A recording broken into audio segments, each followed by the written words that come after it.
Hi there, this is Michael Weikath of Helloween, and thanks for watching hardrockhaven.net.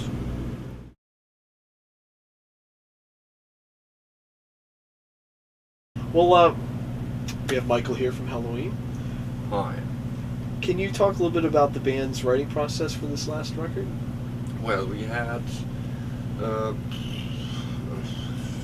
MP3 demos or whatever, wave demos sent to a central web server that our producer set up. And then everyone could download the respective demos, have a listen, and do a selection of what we thought would end up on the album, which was done during a Skype chat.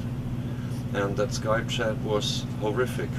It was like, you know, several seconds or minutes of delays, and then sometimes, you know, you heard one guy say something and the other one in between, but we still managed. And then we came up with a list of what would make the album pretty quick. And, well, just kind of like bonus tracks and B-sides that would be advised, you know, and then start a thinking process of a few days or a week, you know, to think things over, and then meet again and say like, you know, did our opinion change, or like after listening to this a bit more, do we maybe even have a running order of sorts, and can we say for sure which will be like a bonus track or B-side or something like that. And that went kind of smooth, you know. It's not that we've done this for the first time. We've done this for the first time with via the Skype, and that was, well, hilariously not working well, but whatever. I mean, you cope, and then you get it done, and that was kind of fun. I mean, even it was an occasion to come up with a few acoustic and audio tricks that you can do with your mouth or whatever if you get like an echo or stuff. And it's very annoying because the poor producer doesn't get to the result he wanted out of that chat quickly, but we're some kiddos sometimes, and then, you know, we had to exploit that. Absolutely. Like, and suddenly you get that echo from, and very annoying. Well, each member seems to write their own song. You're all credited for your particular song. You've got two on there. Is that kind of a Queen type situation where you all bring your own ideas? Yeah, kind of. Would be comparable. Even though I'm not too sure about like their abilities and our abilities, yeah, right? Like they studied that stuff, and we only grew into it, and we have a natural talents, you know. I don't know if that compares to what they have studied actually, but. And apart from that, I don't want to compare us to a band like Queen, but that's kind of the working process, and it's kind of cynical because you want to save time, you know. There's no use going into a rehearsal room trying to sort ideas right there and then, because you got to bear in mind that would imply flight costs, time, you know, apartments, hotel rooms or something. And then this way you can actually get a lot of stuff done, and we've done that for the first time on the Metal Jukebox, the second time on the Dark Ride, and we haven't been doing that during the Keeper 3 Legacy, because that's what the name implied. We wanted to do everything the way we used to do it, like in the old times, rehearsal room practices and stuff, and then afterwards we would do it the way we've done it, the virtual way, so to say. And that's feasible and working out really, really good. Because, you know, it saves you energy on one hand, energy that you can need for other things that you need working on the project. And then for recording things, well, the actual person shows up in the studio. But as much as is possible can be done at home. Like, for instance, I can't do that. I cannot record myself because my ears are too bad. I wouldn't hear the cuts, and I'm not. I'm inept at recording myself in a proper way. Sasha very well can do that, and Andy for sure, more or less everyone else. And then still you meet in Tenerife in the actual studio, and the most important parts are being recorded person by person and person to person. So Charlie is sitting there and is doing the actual serious final recordings with the singer guys, and the drums and the vocals and the guitars and the bass. Keyboards sometimes are being sent via the internet as well by that genius guy we have there, who does that ever since the Gambling with the Devil. And then Matthias Ulmer is this way, that name by the way, and yeah, even that guy would sometimes have to do recordings with Charlie, if in doubt, if there's detail work that needs to be done and points cannot be brought across properly, but then for most of the time you depend on, well, the professionalism and the abilities of the single musicians. So what is possible will be made possible, and the other stuff that's not possible, well, you do in person, which is still a lot. Yeah.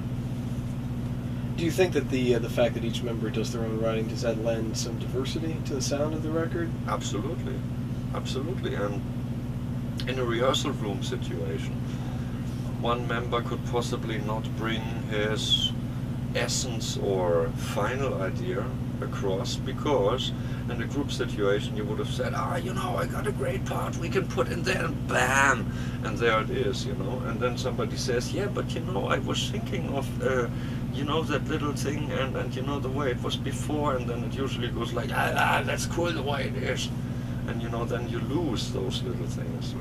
If you do that separatism work, you may as well conserve the basic ideas of a songwriter. Then it's done the other way. You can still go and say, with that one part you have there, wouldn't it be a good idea to change it into that, or do this or that? And then the person can still say, yeah, we can try that. Then you try it, you cut it in, and you say, okay, that works out great. Or you say, we kind of liked it better the way it was before. That's a very optimum way of doing things, actually. Really. Saves you time and nerves and money. That's important. Yeah. What's your favorite part about touring in the United States? Well, that's basically, the way people are here, and what you usually find in clubs. Like if we're coming to a club like this or the clubs before, it's all maintained usually in a very professional way. They do this day by day. They have bands playing there, professional bands, very often, and so there's not so much left, that you could complain about. You actually get there, and then, the people, they know how to handle you. And the tour manager goes and says, at 3 we need this and that, please, if you can manage, and this, blah, blah, and everything, like, yeah, done this, blah, blah. Everything fine, very professional, everything. Usually, and that's different from other clubs somewhere else, except for large ones in Europe, like if you play the Alcatraz in Milano in Italy, well, that's kind of the same. They really know what they're doing. But it's those tiny little things that can let you run against a wall if they don't take place. Like where's toilets or something like that, or where's there like a washroom or something, really stupid stuff. Or like you're standing in a corner, like here with this burger parlor right next to the bus, and you get all the exhaust of that store here into the window, right? If you want to stay here, you can't stay here for long. You have to go somewhere else. Yeah. The song "Wanna Be God" was dedicated to Freddie Mercury. What prompted that dedication? Well, We Will Rock You, I guess, because the track is very close to what they delivered with that. And, well, I don't know, it's some kind of try to come up with a legacy piece of audio product, that's close to the We Will Rock You. At least it has that concept behind it. All I can say. Fair enough. How's the tour been going so far here in the States? Great. Yep. Any hang-ups or? No, not yet. I mean, even at the border, we were very lucky, you know, with the people responsible that they let us through. I mean, kind of a hardship, you know, to get up at 5 in the morning after you slept just 2.5 or 3 hours, and then you, well, have to show up there in person, you know, like put your passport there, and then like, yeah, okay, you may pass. We were very lucky. I mean, we've had it other ways before. We were summoned out of the bus on the pavement, and then like it was really, really cold, and then they searched all the stuff actually. I mean, we had that. There's nothing there to be found. There's no drugs or other things, or sexual toys or whatever you may expect. None of that. And then, you know, sometimes you think these officials are even a bit disappointed if they don't find anything, which doesn't make them any friendlier then. Being in a band called Helloween, do you have any personal Halloween traditions that you might celebrate? No? No, we have one tradition of ignoring the Halloween day and not congratulating each other for it. It's like, oh, Just sick of it at this point. Happy Halloween, by the way. Okay, thanks. And stuff. I was married on Halloween, so it means something different for me. That's fun. Never forget Where? it. In an actual church or in In a an park. office? In a park. In a park. Yeah, so. By a? We had by a priest. Okay, Yeah, by a priest. we had a costume reception though, so we still celebrated in our own way. Do you That's get fun. do you get sick of the pumpkins and the Halloween and all that? Yeah, me too. Like Do you you? get sick of it? Oh, that was a question. Yeah, well, that was a question. yeah, we get sick of it too. But I mean, we like it because it's like the trademark and the stuff. And then, well, what else could you pick? I mean, for the middle of a logo with a name like that. So pretty obvious stuff. It does write itself. Well, speaking of the logo, the band's been working with Martin Hausler for a while on your album art, covers and things like that. How did you first get hooked up with Martin? He's a friend of our manager, and he's a very capable guy of, well, delivering the full Monty of things needed, like, you know, for the backdrop on the live set that we have.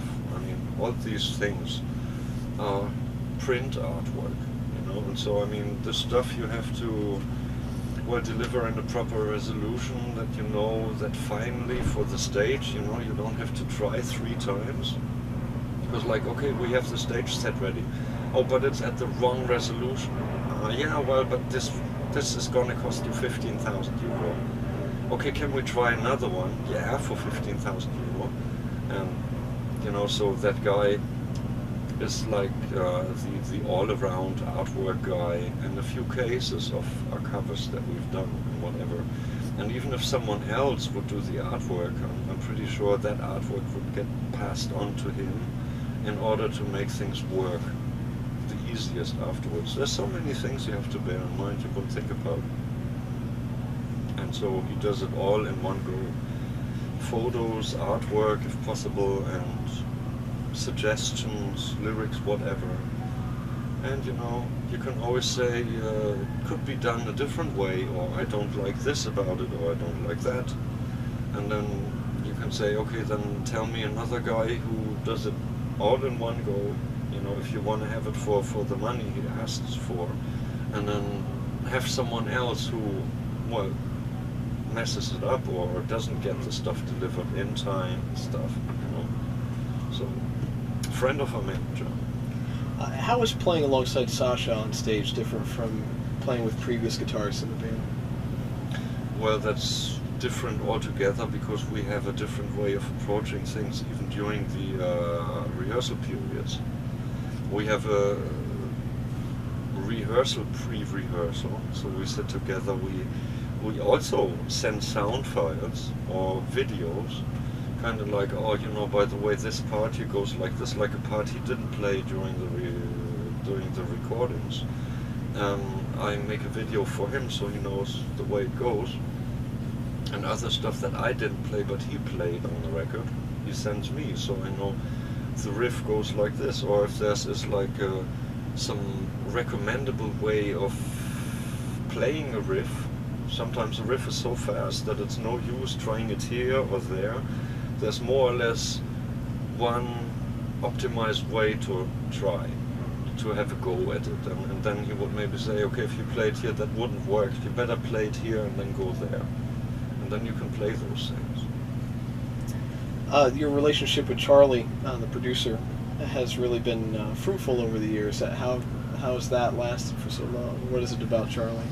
Well, we have a particular humor where we're Germans. I mean, I'm from the north, and he's like a Bavarian German, but a very funny Bavarian German, and very, well, I mean, strange character. And he has a strange humor, and then, I mean, you're used to each other. You know the little tidbits that can come around the corner, and speeches he does and stuff. Very stubborn, a guy, and very much to the point, perfectionist and all. But, you know, that's what I am too, to a certain degree. And then he's very set on tonal things. Like, he doesn't like if a tone is just a little bit too high or too low, then he goes like, that just doesn't go on record like that, and stuff. And so, I mean, that's fine. That's fun. Once you understand the character, and we're dealing with each other, and we always say never change a grinning team. Yeah. So. What's in store for the future for Helloween in terms of touring?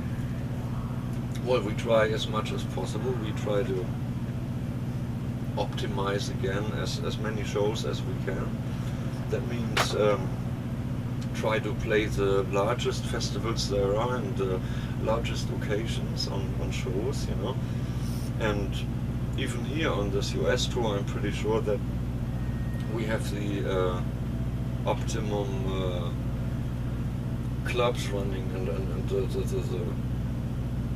you know, the fans are coming here, and that's probably the best place to meet them, right here. Even though it doesn't seem like much. I mean, if we go somewhere in Europe, we probably have bigger places to play, but this place is clean, working out, works, has a good sound, and the circumstances are great. So, and that's all been taken care of beforehand. It's been planned in a very, very German way, because our tour manager here used to work, or still works, with Accept, and they are like a proven band of well, global proportions, and they also know their ways through where they go and whatever, and that's being achieved by him on this soil and turf. It's probably the best choice to ask Frank for doing this. Otherwise you run into a lot of trouble, you lose a lot of money, and you may not sit here as safe as I am right now. What about in terms of maybe a live release? From this, I know you were recently out with Gamma Ray, or I don't know if anything was recorded. Yeah, we do those things, and that's been like a long time idea of Kai Hansen himself, that he said, why don't we do a Gamma Ray and Helloween tour together? And that didn't seem so feasible in the past, because we had different managements and different approaches, and so I've always been against those things, kinda. But then, now he's like in Unisonic, and the ex-drummer of Pink Cream happens to be a European and Asian tour manager, who is Costa, and he was the drummer in Pink Cream, and now he's the drummer in Unisonic. So there's a good connection, and our manager, well, obviously was the manager for Pink Cream and Unisonic and Helloween. So you can easily do things. They were actually helping out, I think, Gamma Ray in terms of contracts for their recent records. If I know this right, you know, I don't want to set up speculations and wrong things, but they did deal on a few matters, and so as they were already dealing with each other, then you can do up like Hellish Tour 1 and Hellish Tour 2. That works out. Fair enough. End of interview, I yes, suppose. excellent. Well, and I didn't even have a smoke. I know, you tried to light it there. But Very good. Thank you so much for your time.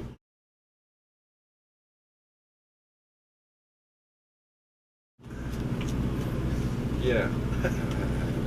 Rad Hock Raven.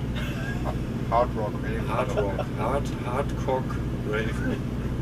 Hard Rock Raven. Okay.